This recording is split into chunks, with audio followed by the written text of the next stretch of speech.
بلوچستان کے شہر نصیر آباد سے ہمارے گدروشیا پوائنٹ کے نمائندہ ممتاز سولنگی کی رپورٹ کے مطابق ڈپٹی کمشنر نصیر آباد بطول اسدی نے ایگزیکٹو انجینئر مواصلات و تعمیرات عبد الرحمان کاکڑ کے ہمراہ ڈیرہ مراد جمالی تعمیر حسن روڈ کے تعمیراتی کام کا جائزہ لیا۔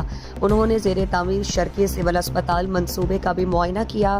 دورے کے موقع پر ڈپٹی کمشنر بطول اسدی نے چھتر روڈ کے کام کا جائزہ لینے کے لیے NA 165 قومی شاہراہ سے تحصیل چھتر کے قریب تک تمام منصوبے کا باریک بینی سے جائزہ لیا۔ مختلف جگہوں پر تعمیراتی کام التوا کا شکار ہونے پر برہمی کا اظہار کیا۔ متعلقہ ٹھیکیدار سے منصوبے کے درمیان مختلف جگہوں پر التوا کا شکار تعمیراتی کام کو جلد از جلد پایہ تکمیل تک پہنچانے کے لیے بھی ہدایت کی، جبکہ تحصیل چھتر روڈ ابھی سے جو ٹوٹ پھوٹ کا شکار ہو رہا ہے اسے مضبوط بنانے کے لیے احکامات دیے۔ اگر ٹھیکیدار کی جانب سے پھر بھی توجہ نہ دی جائے تو اس کا لائسنس منسوخ کر کے CNW کے ذریعے انجینئرنگ کونسل کو بھیجا جائے۔ اس موقع پر گل نواز سمیت دیگر بھی موجود تھے۔